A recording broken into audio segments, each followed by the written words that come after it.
काय असतं दादा, आता हट्ट लय बेकार असतो. हट्टाचे एक 7-8 प्रकार आहेत. त्यातला हे श्रीमंतांचा पांढऱ्या कपड्यावाल्यांचा हट्ट आहे, दोघा तिघांचा, की आम्हाला पाहिजे ती, आणि ते 100-150 जणांना लागत आहे. आता शेवटी श्रीमंताचा हट्ट सरकार पुरवतो, गोरगरिबांचा लवकर पुरवत नाही. आम्ही 6 महिने झालोय हक्काचं आरक्षणासाठी लढतोय, आणि त्याच्यासाठी लढाई आत्ताही सुरू आहे. परंतु आता त्या 100-150 जणांसाठी सरकार उद्या कायदा अनुपात आहे, तोही मागासवर्ग आयोगाचा अहवाल मागासवर्ग आयोग गठीत करण्यासाठी, टास्क फोर्स गठीत करण्यासाठी याच गोरगरिबांनी लढाई उभा केली.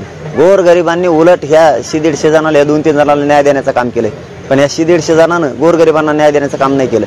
गोरगरीब ओबीसीतून मागणी माहिती एकही म्हणला नाही की तुम्ही यांना ओबीसीतून यांचं हक्काचं आरक्षण द्या, पण गोरगरीब म्हणला द्या त्यांना कायदा बनवून. आणि हे उद्याचं जे असेल काय कायदा, हे फक्त गोरगरिबांमुळे मिळतोय. त्यांना टिकणार नाही, तुमचा हे प्रश्न आहे, टिकणार नाही टिकणार हा भाग त्याला नाविलाज आहे. ते शोधायला ते तयार नाहीये, ते 100-150 जण आणि ते दोघं तिघं हे शोधायला तयार नाहीत की आपल्याला एक पोरांचं परत मराठ्यांच्या पोराचं वाटोळं होऊ शकतं बा.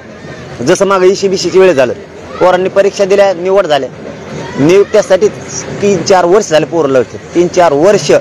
हेच उद्या बघायला जर मिळालं तर आश्चर्य वाटायला नको. त्यापेक्षा आमची मराठ्यांची मागणी करोडोंची, मराठ्यांच्या नोंदी सापडल्यात त्यांना कुणबी प्रमाणपत्र देणे, ज्यांच्या सापडल्या त्यांच्यासाठी सगळ्या सोयऱ्यांची अधिसूचना आणली, त्याची अंमलबजावणी करणे. यासाठी सगळ्या मंत्र्यांना आणि आमदारांना मराठ्यांच्या एक जीवानं उद्या एक मतानं लढायचं.